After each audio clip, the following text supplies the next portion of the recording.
میری آنکھ کھلی تو چھت پر لگے فینسی پنکھے کو میں دیکھتے ہی چلی گئی۔ میرے دماغ پر اب تک دھند چھائی ہوئی تھی۔ اسی طرح چت لیٹے لیٹے نہ جانے مجھے کتنی دیر ہو چکی تھی کہ اچانک زوردار آواز سے دروازہ کھلا تو میں اٹھ کر بیٹھ گئی۔ ایک انتہائی موٹی لیکن چھوٹے قد کی عورت اپنی ریشمی ساڑی کا پلو سنبھالے ہوئے دھیرے دھیرے میرے قریب آتی جا رہی تھی۔ اس کے چہرے پر ایک عجیب سی مسکراہٹ تھی جس کو میں کوئی بھی نام نہیں دے پا رہی تھی۔ میں غائب دماغی سے ایک جھٹکے سے اٹھ کر بیٹھ گئی تو وہ پائنتی پر ایک ادا سے بیٹھی۔ اس کی نگاہیں مسلسل میرے چہرے کا طواف کر رہی تھیں اور میری نگاہیں اس کے ناک میں پڑے ہوئے بڑے سے چمکتے کوکے پر اٹک سی گئی۔ اس کا چہرہ انتہائی تیز میک اپ سے لتھڑا ہوا تھا۔ لتھڑا ہوا اس لیے میرے ذہن میں آیا کہ میں نے اس طرح کا تیز میک اپ اگر کسی کا دیکھا تھا تو وہ خواجہ سرا تھے، جو ہمارے گلی محلوں میں شادی بیاہ کے موقع پر آ کر پیسے مانگتے، یا پھر اگر کسی کے ہاں بیٹا پیدا ہوتا تو وہ اس کی خوشی کرنے مانگنے کے لیے دروازے پر کھڑے ہو کر تالیاں بجا کر گانے گا کر آخر میں پیسوں کی ڈیمانڈ کرتے، جو صاحب خانہ کو ان کی فرمائش پر دینے ہی پڑتے۔ لیکن خواجہ سرا اگر منہ سے کچھ نہ بھی بولتے تو اپنی باڈی لینگویج کے ذریعے سے ان کا پتہ چل جاتا کہ یہ کس صنف سے تعلق رکھتے ہیں۔ لیکن یہ خاتون مجھے کہیں سے بھی خواجہ سرا نہیں لگ رہی تھی۔ ایک دم میرے دماغ میں جھپاکا سا ہوا کہ اس طرح کی عورتوں کے کردار اکثر ڈراموں اور فلموں میں دیکھے ہیں، جو کسی کوٹھے پر بائی کا کردار نبھا رہی ہوتی ہیں۔ اس خیال پر ہی میرے جسم کو ہلکے ہلکے جھٹکے لگنے شروع ہوئے۔ میں نے اس کی شکل سے ایک دم اپنی نگاہ ہٹا کر اس کمرے میں دائیں بائیں دیکھا اور پھر اپنی نگاہیں اس عورت کے چہرے اور جسم پر مرکوز کر دی۔ اس عورت نے اپنے ہاتھ میں پکڑے ایک چاندی کے چھوٹے سے ڈبے میں سے پان کا پتا نکالا اور انتہائی سکون کے ساتھ پان بنانے لگی۔ ساتھ ہی ساتھ خاموشی سے وہ میرے چہرے کا جائزہ بھی لیتی جاتی۔ ایسا لگتا جیسے میرے چہرے کے ساتھ ساتھ میرے دماغ کو بھی پڑھ رہی ہو۔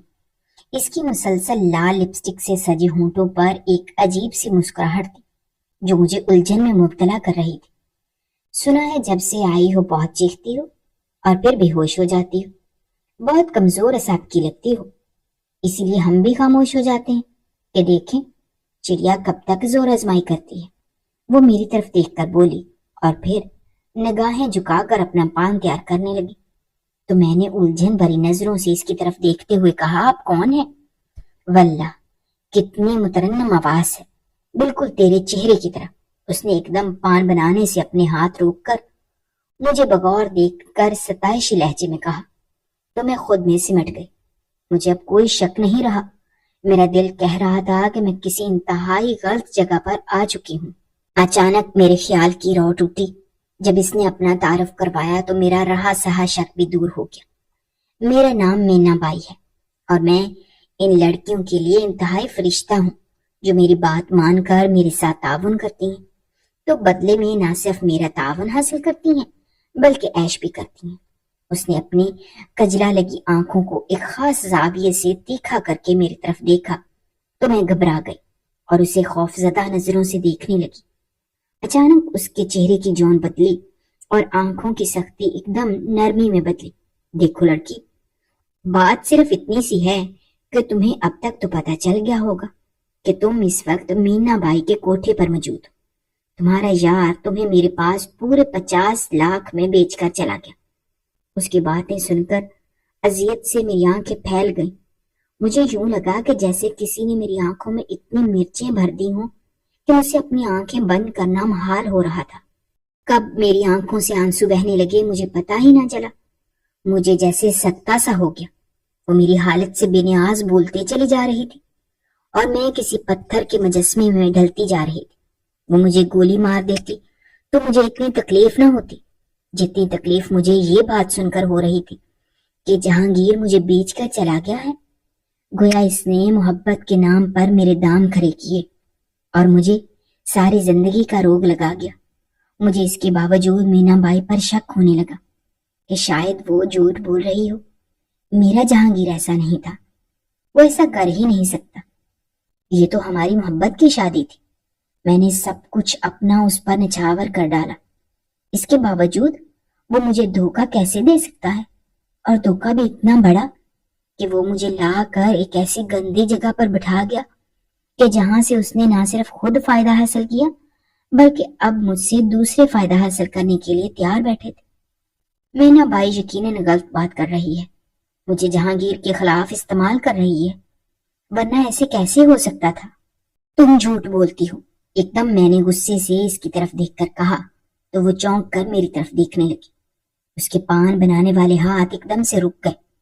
اب اس کے چہرے کی جون پھر بدلی، جہاں پر تھوڑی دیر پہلے نرمی اور عجیب سی پرسرار مسکراہٹ تھی، وہاں پر اب غصے کی آثار نمایاں تھے۔ اس نے اپنی بھویں چکائیں اور پھر دوبارہ سے پان تیار کر کے سکون سے چاندی کے اس ڈبے کو بند کیا اور پان کو اپنے منہ میں رکھا۔ اپنے ہاتھوں کی 2 انگلیوں کو اس نے اپنی کان پوری کتھے اور چونے سے لتھڑی انگلیوں کو اپنے سر کے بالوں سے پونچھا اور منہ چلاتے ہوئے مسلسل میری طرف دیکھتی چلی گئی۔ چلو مان لیا، تمہارا جہانگیر سچا اور میں جھوٹی ہوں، لیکن پھر مجھے تم یہ بتاؤ کہ آج تمہیں یہاں پر دوسری رات ہے تو تمہارا جہانگیر کہاں ہے؟ اگر وہ تیرا اتنا ہی مخلص خصم تھا تو اب تک تجھے یہاں سے لے کے کیوں نہیں گیا؟ بلکہ لے جانے کو تو چھوڑو، جو شریف خصم ہوتے ہیں وہ اپنی عورتوں کو بازار کی زینت نہیں بناتے۔ پھر تیرا یار تجھے یہاں چھوڑ کر خود کون سے چلے کاٹنے کے لیے پہاڑ پر چلا گیا ہے کہ اب تک واپس ہی نہیں آیا؟ اس کی باتیں سن کر میں اندر تک لرز گئی۔ وہ سچ ہی تو کہہ رہی تھی، لیکن یہ دل کمبخت ماننے کو تیار ہی نہیں تھا۔ دیکھیں، میری ایک بار بات جہانگیر سے کروا دے تو وہ میری بات سن کر زوردار کہکا لگا کر ہنسنے لگی۔ ارے پاگل، تو بات کرنے کا کہتی ہے؟ تیری اتنی چکنی صورت کی خاطر تو میں اس سے تیری ملاقات بھی کروا سکتی۔ مینا بائی کی بات سن کر میں ایک دن اس کے قریب آئی اور اس کے گھٹنے پکڑ کر بیٹھ گئی۔ تمہیں رب کا واسطہ مجھے ایک دفعہ جہانگیر سے ملوا دو، میں تمہارا یہ احسان کبھی نہیں بھولوں گی۔ تمہیں میری بات پر وقفے سے ہنسنے لگی۔ ارے تیرے اوپر احسان تو کیا، تجھ پر تو میں پوری کی پوری قربان ہو جاؤں۔ اس بار کیا چیز لے کر آیا ہے جہانگیر؟ ارے تو شہزادی ہے، شہزادی، ہمیں حکم کیا کر۔ مجھے اس کی باتیں سن کر شدید کراہیت کا احساس تو ہو رہا تھا، لیکن میں یہ جانتی تھی کہ میں اس مرحلے پر اس عورت سے کسی صورت بگاڑ پیدا نہیں کر سکتی، کیونکہ یہی وہ واحد ذریعہ تھا جو مجھے جہانگیر کے قریب لے جا سکتا تھا۔ جانے کیوں، جہانگیر کے خیال سے ہی میں بچوں کی طرح مچلنے لگی۔ وہ جو ہی آئے گا میں اس کے سینے سے لگ کر اسے ایک ہی بات کہوں گی کہ مجھے یہاں سے نکال کر لے جاؤ، میں یہاں 1 منٹ بھی نہیں رہوں گی۔ میں دل ہی دل میں اس خیال کو سوچتے ہوئے جہانگیر کے تصور کو ذہن میں لائی تو میری آنکھوں سے آنسو بہنے لگتے۔ مجھے خلا میں گھورتے ہوئے دیکھ کر مینا بائی اٹھ کر کھڑی ہو گئی۔ پھر میری ٹھوڑی کو اپنی انگلیوں سے پکڑ کر اس نے اونچا کیا تو میں نے اس کی طرف نگاہ کی۔ اپنے اتنے قریب اسے دیکھ کر مجھ پر لرزہ سا طاری ہو گیا۔ اس کا تیز چیختا میک اپ مجھے خوف زدہ کرنے لگا۔ وہ اپنی عمر کو چھپانے کے لیے تیز غازے میں لپٹے رنگوں کو اپنے اوپر مل کر یہ سمجھ رہی تھی کہ شاید وہ کم عمر دکھائی دے گی، لیکن اتنے تیز میک اپ کے لبادے میں بھی وہ کم عمر کیا دکھائی دیتی، الٹا عجیب سی مسخری لگنے لگی تھی، جسے دیکھ کر عجیب سا خوف رگوں میں اترنے لگا۔ اگر یہ رات کے کسی پہر کمرے میں اچانک آ جائے تو یقیناً اسے دیکھ کر دل خوف سے دھڑکنا بند کر دے گا۔ میں اس کے چہرے کو مزید دیکھنے کی تاب نہ لا سکی اور اپنی آنکھیں بند کر لیں تو وہ ایک دم سے کھلکھلا کر بولی، ارے واہ، کیا ادائیں ہیں تیری پارو، ایسی ادائیں دیکھ کر عقل قربان نہ ہو تو کیا کریں۔ یہ جہانگیر بڑا ہی بدبخت تھا کہ تیری قدر نہ کر سکا، ورنہ اتنی خوبصورت جورو کسی کی ہو اور وہ اسے چھوڑ کر پیسوں کے پیچھے بھاگے تو میں اس بدبخت ہی کہوں گی۔ وہ ایک گہری افسردگی سے آ بھرتے ہوئے بولی۔ تو میں نے آنکھیں کھول کر اس کی طرف دوبارہ دیکھا۔ اس لمحے اس کی آنکھوں میں مجھے ایک عجیب سی بے چینی سی نظر آئی، لیکن وہ صرف ایک لمحے کے لیے تھی۔ اب پھر سے اس کی آنکھوں میں وہی سرد مہری ابھر چکی تھی۔ وہ میرے پاس اٹھ کر دروازے کی طرف گئی تو میں اسے حسرت بری نگاہوں سے دیکھتی چلی گئی۔ کل جہانگیر تیرے پاس آ جائے گا، تجھے اس سے ملنے کی جو تڑپ ہے وہ یقیناً کل ٹھنڈی پڑ جائے گی۔ ویسے میرا ایک مشورہ ہے کہ تو اس سے نہ ہی مل تو اچھا ہے، لیکن میں یہ جانتی ہوں کہ یہ کمبخت محبت تجھے میری بات پر یقین ہونے نہیں دے گی، اس لیے کل اپنی آنکھوں سے دیکھ لینا اور پھر اپنی اس محبت کو تھپک تھپک کر سلا دینا کیونکہ یہی تیرے لیے بہتر ہے۔ اور ایک بات اور کان کھول کر سن لے، اگر میرا کہا درست ہوا تو تجھے وہی کرنا پڑے گا جو میں کہوں گی۔ میں اب تیرے مزید ڈرامے نہیں دیکھ سکتی، سمجھی تو؟ یہاں لڑکیاں میری بات مانتی ہیں، لیکن اس کوٹھے کی تاریخ میں پہلی بار ہوا ہے کہ میں کسی لڑکی کی بات مان کر اسے یقین دلانے کے لیے اس حد تک جا رہی ہوں، ورنہ میں اتنی بھی مجبور نہیں کہ کسی لڑکی کی خاطر اپنے اصول توڑوں۔ اس کے لہجے میں اتری سانپ جیسی پھنکار سن کر میری ریڑھ کی ہڈی میں سرد لہر سی دوڑ گئی، اور پھر وہ کمرے سے نکلی، لیکن دروازہ بند کر ڈالا۔ یقیناً مجھے انہوں نے اس کمرے میں بند کر کے رکھا ہوا ہے، میں نے دل میں سوچا، اور پھر اٹھ کر میں دروازے کی طرف گئی۔ ہینڈل گھمانے لگی تو مجھے اندازہ ہوا کہ مجھے دروازے کے باہر سے لاک کیا گیا ہے۔ دل کو ایک دھچکا سا لگا، اور مینا بائی کی باتوں میں مجھے کہیں نہ کہیں تھوڑی بہت سچائی نظر آنے لگی۔ اچانک میں وہیں دروازے کے پاس ہی بیٹھ گئی اور یہ سوچنے لگی کہ اگر مینا بائی کی کہی ہوئی ساری باتیں درست ثابت ہوئیں تو کیا ہوگا اس مان کا جو اپنے ہی ہاتھوں تعمیر کیا گیا تھا، جس کے ٹوٹنے کے اندیشے سے جاگ گئے تھے۔ میں اللہ سے دعا کرنے لگی کہ مینا بائی کی ساری باتیں غلط ثابت ہو جائیں، بلکہ میں یہ بھیانک خواب دیکھ رہی ہوں، اور جب آنکھ کھلے تو ایسا کچھ بھی نہ ہو۔ میں دونوں ہاتھ اٹھائے دعاؤں میں اللہ تعالیٰ کو یاد کر رہی تھی کہ اچانک مجھے دروازے پر کھڑپڑ کا احساس ہوا، جیسے کوئی چابی لگا کر لاک کھول رہا ہو، تو میں ایک دم سے اٹھ کر کھڑی ہو گئی۔ دل میں خیال سا آیا کہ کیا خبر دروازہ کھلے اور سامنے جہانگیر ہو۔ میں آنکھیں بند کر کے دل ہی دل میں اللہ سے فریاد کر رہی تھی کہ جو سوچ رہی ہوں وہ درست ثابت ہو جائے، لیکن جو ہی دروازہ کھلا تو سامنے ایک 18 سالہ کم سن سی لڑکی ہاتھوں میں ٹرے اٹھائے اندر داخل ہوئی، اور مجھ پر نگاہ پڑی تو وہ ہلکا سا مسکرائی، اور پھر اس نے مجھے آنکھ سے اشارہ کرتے ہوئے کہا کہ کھانا کھا لو۔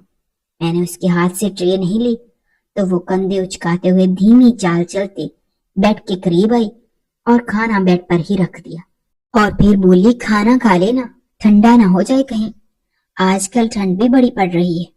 ویسے ایسا کھانا تو مینا بھائی نئی آنے والی لڑکیوں کے لیے تو بالکل بھی نہیں منگواتی، اسی لیے کھانا میں لے کر آئی۔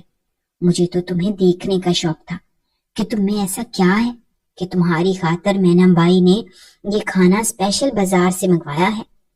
پھر وہ میرے قریب آئی اور مجھے گھوم گھوم کر دیکھنے لگی۔ میں اسپاٹ چہرے کے ساتھ اسے تکے جا رہی تھی کہ وہ بالکل میرے سامنے آ کر کھڑی ہوئی۔ تم تو واقعی کسی ہیرے سے کم نہیں ہو، مینا بھائی تم پر ویسے نہیں پھسلی، تم میں واقعی کوئی نہ کوئی خاص بات تو ہے، تم یہاں آنے والی ہر لڑکی سے زیادہ حسین ہو، اس لیے ایک چھوٹا سا مشورہ دوں گی کہ جو بائی کہتی ہے اسے مان لینا، ورنہ بائی کو اچھی طرح سے منوانا آتا ہے۔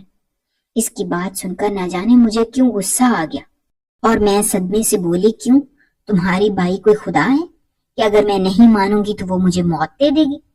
میری بات سن کر وہ انتہائی پرسکون انداز میں میرے قریب آئی اور میرے کانوں کے پاس اپنا منہ کر کے سرگوشی میں بولی، موت تو انسان کو اپنے وقت پر آتی ہے، لیکن بھائی موت سے بھی بدتر حال کر دیتی ہے کہ انسان نہ جینے کی حالت میں رہتا ہے اور نہ مرنے کی۔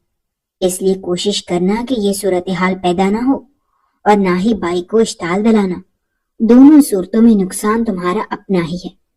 یہ میرا تمہارے لیے ایک مخلصانہ سا مشورہ ہے، یہاں تمہیں ایسے مشورے دینے والے کم ہی ملیں گے، ویسے بھی تم بہت حسین ہو تو یہاں پر زیادہ تر لڑکیاں تم سے حسد ہی کریں گی، اس لیے پہلے سے ہی میں تمہیں یہ باتیں بتا رہی ہوں تاکہ تمہیں پتا ہو اور تم ایسی غلطیوں سے باز آ جاؤ جو عموماً یہاں آنے والی ہر نئی لڑکی کرتی ہے اور پھر موت کے منہ میں جانے سے بال بال بچتی ہے۔ اس کی باتیں مجھے خوف زدہ کر دینے والی تھی۔ یقیناً یہاں جو لڑکی بات نہیں مانتی ہوگی اس کے ساتھ انتہائی برے ہتھ کنڈے استعمال کر کے اسے اپنی لائن پر لانے کی کوشش کی جاتی ہوگی۔ اس کی باتوں سے مجھے یہ الارم مل رہا تھا، لیکن میں خاموش رہی کیونکہ میرا ابھی اپنا دماغ کام نہیں کر رہا تھا۔ مجھے کچھ سمجھ نہیں آ رہی تھی کہ میں کہاں سے اٹھ کر کہاں چلی آئی۔ اس زندگی کا تو میں نے تصور بھی نہیں کیا تھا۔ یہ میرے ساتھ کیا بن گیا ہے، سوچ سوچ کے میری کمپٹیاں جلنے لگی تھیں۔ اس سے تو بہتر تھا کہ میں وہ زندگی جیتی اور وہیں رہتی جہاں میں رہ رہی تھی، کم از کم یہ اس جہنم سے تو وہ جگہ لاکھ درجے بہتر تھی۔ مجھے سوچتا دیکھ کر وہ آہستہ سے بولی، کیا سوچ رہی ہو؟ کھانا ٹھنڈا ہو رہا ہے۔ میں نہیں کھاؤں گی، تم اٹھا کر لے جاؤ، میں نے انتہائی بیزار لہجے میں اس سے کہا۔ تو وہ منہ بناتے ہوئے ٹرے کو بیڈ سے اٹھانے لگی اور میرے پاس سے گزرتے ہوئے وہ جو ہی دروازے کے پاس گئی تو میں بھاگ کر اس کے قریب گئی۔ خدا کے لیے دروازہ بند مت کرو، مجھے یہاں سے نکالو۔ میں اس کے سامنے ہاتھ جوڑ کر کھڑی ہو گئی تو وہ مجھے سرد آنکھوں سے گھورنے لگی۔ اپنی جوانی پر رحم کھا، کیوں اس ہیرے جیسے جسم پر بائی سے جوتے کھاتی ہے؟ یقین کر، اگر تو نے اپنے دماغ سے یہاں سے جانے کا خناس نہ نکالا تو بائی تجھے رستم کے حوالے کر دے گی اور وہ 1 منٹ میں ہی جسم کی کھال ادھیڑ کر رکھ دیتا ہے۔ اپنے جسم پر تشدد کروا کے عقل کے ناخن لینے سے بہت بہتر ہے کہ پہلے ہی عقل کر لے۔ یہاں سے جانا اب تقریباً تیرا ناممکن ہے۔ تجھے وہ یہاں پر بیچ کر گیا ہے اور تو کوئی پہلی لڑکی نہیں ہے، وہ اس کوٹھے کا دلال ہے۔ انگنت لڑکیاں لے کر آ چکا ہے جن سے اس نے پہلے نکاح کیا اور پھر نکاح کے جھانسے میں انہیں یہاں پر بیچ گیا اور اپنے پیسے کھڑے کر لیے۔ اس لیے بہتر ہے کہ تو جتنی جلدی اس حقیقت کو جان لے اور سمجھ لے، تیرے لیے سانس لینا اتنا ہی آسان ہو جائے گا، ورنہ بائی کی تیرے اوپر سختیاں بڑھ جائیں گی اور میں یقین سے کہہ سکتی ہوں کہ تو ان سختیوں کو برداشت نہیں کر پائے گی۔ میں بھاگی ضرور ہوں، لیکن میں نے جہانگیر سے نکاح کیا ہے۔ میں کوئی آوارہ لڑکی نہیں ہوں اور نہ ہی کسی ایسی ویسی فیملی سے تعلق رکھتی ہوں۔ میں بہت ہی شریف خاندان سے ہوں۔ یہاں پر آنے والی 90% لڑکیاں شریف خاندان سے ہی تعلق رکھتی ہیں۔ تیرا کیا خیال ہے کہ ساری اس طوائف نگری میں پیدا ہوتی ہیں؟ اس کوٹھے کو آباد کرنے میں ان شریف زادیوں کا بہت بڑا ہاتھ ہے، اس لیے بس آج کی رات تجھے موقع دیا گیا ہے اچھی طرح سوچنے کا۔ لیکن میں تجھے شرط یا یہ کہہ رہی ہوں کہ کل کا چڑھنے والا سورج تجھے موقع نہیں دے گا، بلکہ تیرے ساتھ وہ بدترین سلوک کیا جائے گا جو یہاں تقریباً ہر نئی آنے والی لڑکی کا مقدر ہوتا ہے۔ اور میں دل سے چاہتی ہوں کہ تیرے ساتھ وہ حال نہ ہو، بلکہ تو بچ جائے، لیکن یہ اسی بات پر منحصر ہے کہ تو اپنی ضد سے باز آ جائے۔ اگر یہی ضد کل بھی دکھائی تو پھر تیرا تو اللہ ہی مالک ہے۔ پھر وہ یہ بات کر کے باہر نکل گئی اور دروازے کو لاک کر دیا۔ میں دیر تک دروازہ پیٹتی رہی اور ان لوگوں سے رو رو کر خود کو باہر نکالنے کی بھیک مانگتی رہی، لیکن باہر تو ایسی خاموشی تھی جیسے وہاں کوئی بھی نہ ہو۔ میں جب دروازہ پیٹ پیٹ کر تھک گئی تو واپس بیڈ پر آ کر لیٹ گئی۔ میرا سر گھوم رہا تھا اور میرے جسم پر کمزوری پہلے سے زیادہ بڑھ گئی تھی۔ یہ میں نے کیا کر دیا؟ اپنے ہی پیروں پر کلہاڑا مار دیا۔ میں روتے ہوئے سوچنے لگی، لیکن پھر ہم جیسی لڑکیاں گھر سے بھاگے نہ تو کیا کریں؟ اپنی ہی بے بسی پر مجھے رونا آنے لگا۔ میں میٹرک میں تھی کہ ابو کا انتقال ہو گیا اور امی نے عدت گزارنے کے بعد دوسری شادی کر۔ میرا دوسرا باپ انتہائی گندی ذہنیت کا مالک تھا۔ وہ مجھے بیٹی بیٹی کہہ کر بلاتا، میرے جسم کو چھوتا رہتا تو میں پریشان ہو کر اس سے دور رہنے لگی۔ وہ جب کام سے گھر واپس آتا تو میری کوشش یہی ہوتی کہ میں سامنے نہ آؤں۔ امی مجھے اکثر اس کے لیے چائے بنانے کا کہتی تو میں کمرے میں جا کر چھپ جاتی۔ تو ایسے میں امی مجھے بہت گالیاں دیتی، برا بھلا کہتی کہ تو کیسی بیٹی ہے، تو اسے 1 کپ چائے اپنے والد کے لیے نہیں بنتی۔ اور مجھے سمجھ نہیں آتی تھی کہ میں امی کو کیا بتاؤں اور کیسے بتاؤں کہ یہ والد ہی تو نہیں ہے۔ کچن چھوٹا سا تھا جس میں ایک آدمی کے کھڑے ہونے کی جگہ تھی۔ ایسے میں جب میں کچن میں ہوتی تو کسی نہ کسی چیز کے بہانے کچن میں آتا اور اس کے غلیظ ہاتھ میرے جسم پر رینگنے لگتے تو میں ایک دم ہڑبڑا کر وہاں سے بھاگ جاتی۔ ایک دن اماں چھت پر تھی، گرمیوں کے دن تھے اور میں اپنے کمرے میں سو رہی تھی کہ اچانک وہ نام نہاد باپ میرے کمرے میں آ گھسا اور جو ہی دروازہ بند کرنے لگا تو میری آنکھ کھل گئی۔ اس سے پہلے کہ وہ کنڈی لگاتا اور کوئی بدتمیزی کرتا، میں تیزی سے چارپائی سے اٹھی اور اس سے پہلے کہ وہ مجھے پکڑتا میں دوسرے دروازے سے باہر نکل گئی اور سیدھا چھت پر گئی۔ میں بری طرح سے ہانپ گئی تھی اور رو رہی تھی۔ اماں مجھے اس حالت میں دیکھ کر حیران اور پریشان ہو گئی اور مجھ سے پوچھنے لگیں کہ کیا بات ہے، تجھے کیا ہوا ہے؟ اس سے پہلے کہ میں کچھ بولتی وہ بھی پیچھے پیچھے اوپر چلا آیا۔ بھائی تیری بیٹی تو بہت ڈرپوک ہے، ایک دم سے ڈر جاتی ہے۔ ارے اس کلموہی کی تو بات ہی نہ کرو، اس کا تو ہر وقت راہ ہی نکل رہتا ہے۔ میں اماں کو بتانا چاہتی تھی لیکن اماں سے نظریں بچا کر اس نے مجھے آنکھوں ہی آنکھوں میں دھمکایا تو میں ڈر گئی اس واقعے کے بعد تو اس کی دیدہ دلیری میں اور بھی اضافہ ہو گیا۔ میں بہت ڈر چکی تھی، مجھے سمجھ نہیں آ رہی تھی کہ میں اس سارے معاملے کو کیسے سنبھالوں۔ اماں بات سنتی نہیں تھی، میں جو ٹوٹے پھوٹے لفظوں میں سمجھانا چاہتی تھی وہ اماں کی سمجھ میں نہیں آتا تھا۔ میں اکثر اس سے کہتی کہ مجھے یہ ابا نہیں لگتا، عجیب سا آدمی ہے۔ تو مجھے یاد ہے کہ اماں نے کہا تو جب بیاہ کرے گی تو اپنے لیے کوئی اچھا سا آدمی ڈھونڈ لینا۔ مجھے تو یہی ملا تھا، میں نے کر لیا۔ تو میں حیرت سے اپنی ماں کو دیکھنے لگی کہ اس نے ایک دفعہ بھی مجھے پیار سے اپنے پاس بٹھا کر یہ نہیں پوچھا کہ تو جو یہ بات کہہ رہی ہے کس بل بوتے پر کر رہی ہے، ایسا کیا ہوا ہے؟ اور مصیبت یہ تھی کہ مجھے بھی کھل کر اظہار کرنا نہیں آتا تھا۔ ایک تو کم عمری تھی اور دوسرا مجھے اس شخص سے ڈر لگتا تھا جو مجھے آتے جاتے دھمکاتا رہتا کہ اگر تم نے کوئی بات بھی منہ سے نکالی تو میں تجھے یا تیری ماں کو جان سے مار ڈالوں گا۔ اس لیے میں اکثر امی کو ڈھکے چھپے الفاظ میں اشارے دینے کی کوشش کرتی، لیکن وہ ایسی ماں تھیں کہ آنکھیں بند کر کے بیٹھی ہوئی تھی۔ ایسے میں میری اپنے ہی گلی میں رہنے والے جہانگیر سے سلام دعا بڑھ گئے، اور یہ سلام دعا کب محبت میں بدلی پتہ ہی نہ چلا۔ ایک دن جب ہمارے گھر کے حالات زیادہ ہی خراب ہو گئے، کیونکہ میں نے یہ محسوس کرنا شروع کر دیا تھا کہ اماں زیادہ تر سوئی رہتی ہیں، وہ جلدی جلدی اٹھتی نہیں، تو مجھے ایسا لگا کہ جیسے وہ اماں کو کوئی نشہ آور دوائی پلا رہا ہے۔ مجھے ایسے میں اپنی عزت خطرے میں محسوس ہوئی، تو میں نے جہانگیر سے بات کرنے کا فیصلہ کیا اور اسے شروع سے آخر تک ساری بات بتا دی۔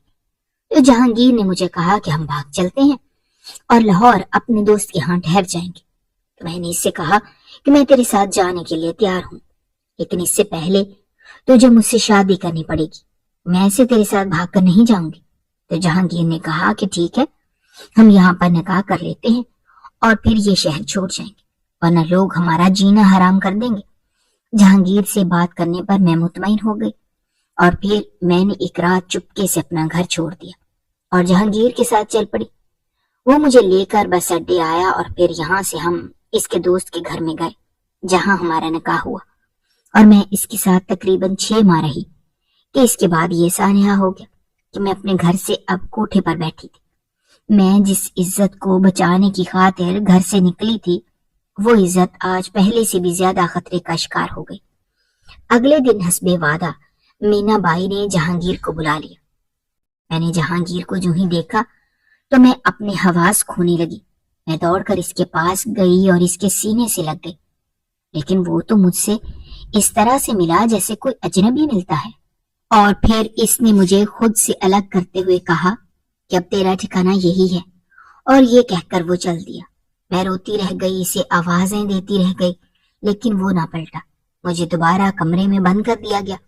مجھ پر تھوڑی بہت سختی کی گئی اور پھر اپنی لائن پر یہ لوگ لے آئے۔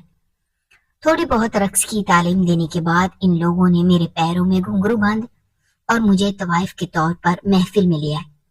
وہاں پر بیٹھے ہوئے لوگ میرے رقص سے زیادہ میرے جسم کو کسی ایکس رے کی طرح گھورتے رہتے۔ انہی میں سے ایک بزنس مین کو میں بھاگ گئی اور اس نے مجھے ایک رات کے لیے بائی سے مانگ لیا، اور اس ایک رات کی اس نے ٹھیک ٹھاک پیمنٹ بائی کو دی۔ جب وہ میرے کمرے میں آیا اور گندی نیت سے میرے قریب ہوا تو نہ جانے کیوں میرا دل اتنا خراب ہوا کہ میں نے وہیں کھڑے کھڑے کیا کر دی، لیکن وہ پھر بھی کسی چپکو کی طرح وہیں پر کھڑا رہا۔ میں جب واش روم سے باہر نکلی تو اس نے مجھے کہا کہ کیا تم میرڈ ہو؟ تو میں نے کہا کہ ہاں میں میرڈ ہوں۔ تو ایک دم سے اسے غصہ آ گیا اور اس نے زوردار لات مار کر ٹیبل کو گرا دی، اور پھر کمرے میں موجود ہر چیز کو اٹھا کر پھینکنے لگا، اور پھر اسی غصے سے باہر نکلا۔ ایک دم اس کے ملازم جو اس کے ایک اشارے پر کتے کی طرح دم ہلاتے ہوئے کسی کا بھی قتل کر سکتے تھے، اس نے انہیں اشارہ دیا کہ بائی اور اس کے تمام حواریوں کو پھینٹی لگاؤ کہ انہوں نے ہم سے دغا کیا ہے۔ مجھے کہا کہ لڑکی کنواری ہے اور یہاں وہ میرڈ لڑکی میرے متھے لگا رہے ہیں جو شاید امید سے ہیں، اور پھر اس کے ملازموں نے کوٹھے کا بیرونی دروازہ بند کر کے بائی اور اس کے نوکروں کو خوب مارا اور انہیں جو پیسہ دیا وہ بھی ہتھیا لیا اور پھر چل دی۔ مار کھانے کے بعد بائی کسی زخمی سام کی طرح مجھ پر پھنکارنے لگی۔ جہانگیر نے ہم سے دھوکہ کیا، اس نے تو کہا تھا اس نے تمہیں ہاتھ بھی نہیں لگایا، لیکن تو حاملہ ہے، وہ بہت ہی خبیث ہے، اس سے تو میں نپٹ ہی لوں گی، لیکن تو یہاں سے دفع ہو جا۔ ہمارے دھندے میں کنواری دوشیزہ چاہیے ہوتی ہے، تیری جیسی حاملہ کو ہم نے پالنے کا ٹھیکہ نہیں لے رکھا۔ چلتی ہو یہاں سے۔ اور پھر اس کے نوکروں نے مجھے دھکے مار کر کوٹھی سے باہر نکال دیا۔ میں بالکل تنہا سڑک پر آ کر کھڑی ہو گئی۔ مجھے کچھ سمجھ نہیں آ رہی تھی کہ میں کہاں جاؤں۔ میں باہر تو کھڑی تھی، لیکن ارد گرد سے گزرنے والے مرد نما بھیڑیے مجھے نظروں ہی نظروں میں تول رہے تھے، بلکہ ایک دو نے تو مجھے باقاعدہ اپنے ساتھ چلنے کی دعوت دی۔ شرم کے مارے میں چیخ پڑی اور وہاں سے بھاگنے لگی۔ رات تو میری جیسے تیسے کٹ گئی، لیکن اگلے دن میں نے کسی سے دارالمان کا پوچھا اور پھر میں نے وہاں چل دی۔ لیکن وہاں کے حالات بھی زیادہ اچھے نہیں تھے۔ یہاں پر بھی خوبصورت لڑکیوں سے دھندا کروایا جاتا تھا، اور انہیں رات کو لے کر گاہکوں کے پاس جاتے ہوئے میں نے جب خود دیکھا تو میں وہاں سے بھی بھاگ گئی۔ یوں کئی ماہ میں سڑکوں پر ماری ماری پھرتی رہی۔ اب تو رات کے ساتھ ساتھ مجھے دن سے بھی خوف آتا۔ ایک دن مجھے درد ذا اٹھا تو ایک ٹیکسی والے کے پاس گئی کہ اللہ کے نام پر مجھے سپتال لے جاؤ، اور وہ اپنے گھر لے گیا، کیونکہ اس کی بیوی دائی تھی اور وہ دونوں بے اولاد تھے۔ ان دونوں میاں بیوی نے شرط رکھی کہ اگر میں انہیں اپنی اولاد دے دوں تو وہ ڈلیوری کریں گے۔ تو میں مان گئی کہ چلو میرے بچے کا ٹھکانہ تو ہوا، لیکن اس بچے کے بعد میں خود کہاں جاؤں گی، اس کی مجھے سمجھ نہیں آ رہی تھی۔ جو ایک بچہ پیدا ہوا تو آنٹی نے روتے ہوئے بچے کو اپنے سینے کے ساتھ لگایا اور پھر باہر لے گئی، تو ان کا خاوند بھی بچے کو دیکھ کر خوشی سے پھولے نہ سمایا۔ لیکن قیامت تو تب ٹوٹی جب وہ دونوں میاں بیوی میرے قدموں میں گر کر رونے لگے، تو میں حیران پریشان ہو کر ان کے چہروں کو دیکھنے لگی کہ یہ سب کیا ہو رہا ہے۔ مجھے پریشان دیکھ کر انہوں نے اپنے آنسو صاف کیے اور مجھے بتایا کہ ہم کافی عرصے سے بے اولاد تھے۔ میری بیوی کو لوگ تانے دیتے کہ یہ تو چوہیا بھی پیدا نہیں کر سکتی، انسانی بچہ کیا پیدا کرے گی۔ کچھ لوگ کہتے ہیں کہ شاید مجھ میں کوئی نقص ہے جس کی وجہ سے اس کو حمل نہیں ہو رہا۔ بہرحال جتنے منہ اتنی باتیں۔ ہم میاں بیوی جب تھک ہار گئے تو ہم نے بچہ اڈاپٹ کرنے کے بارے میں سوچا۔ سب سے پہلے ہمیں اپنے خاندان میں بچہ لینے کا خیال آیا۔ میرے بھائیوں کے جڑواں بچے تھے، بہنوں کو بھی اللہ نے اولاد کی نعمت اور رحمت دونوں سے نواز رکھا تھا۔ میں باری باری اپنے بہن اور بھائیوں کے دروازے پر گیا اور ان سے اپنی دلی خواہش کا اظہار کیا، تو ان میں سے کسی نے بھی ہمیں بچہ نہ دیا۔ تو ہم دونوں میاں بیوی نے باہمی مشورہ کر کے یتیم خانے سے بچہ لینے کا سوچا۔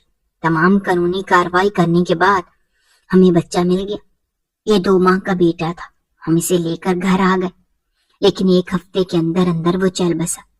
تو لوگوں نے کہا کہ تم لوگوں کے مقدر میں ہی اولاد نہیں ہے، خاص کر بیٹا، کیونکہ وہ مقدر والوں کو ملتا ہے۔ تو میری بیوی یہ بات سن کر بہت دل برداشت ہوئی۔ میں تو مرد تھا، اس بات کو سہ گیا، لیکن یہ عورت تھی اور عورت ذات ہمیشہ کمزور ہوتی ہے۔ لوگوں کی باتیں اور تانے سن سن کر یہ ذہنی طور پر ختم ہونے والی تھی کہ اللہ نے تمہاری صورت میں ہمیں پھر سے ایک امید دلا دی۔ میں نے اپنی بیوی سے کہا تھا کہ تم دیکھ لینا یہ بیٹا ہی ہوگا۔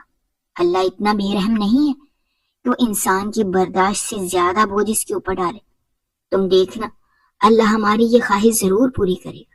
اور جب اللہ نے تمہیں بیٹے سے نوازا تو مجھے یقین آ گیا کہ ہماری محرومیوں کو دیکھ کر اللہ نے یہ بیٹا تمہیں نہیں بلکہ ہمیں دیا ہے۔ تو ہم دونوں میاں بیوی فرط جذبات سے رو پڑے۔ اللہ تو بہت ہی غفور الرحیم ہے، لیکن انسان معاف نہیں کرتا۔ وہ جنہیں کمزور دیکھتا ہے وہیں پر نشانے باندھ کر انہیں مزید زخمی کرنے کی کوشش کرتا ہے۔ میری شادی شدہ 10 سالہ زندگی میں ہم دونوں میاں بیوی کب زخمی نہیں ہوئے۔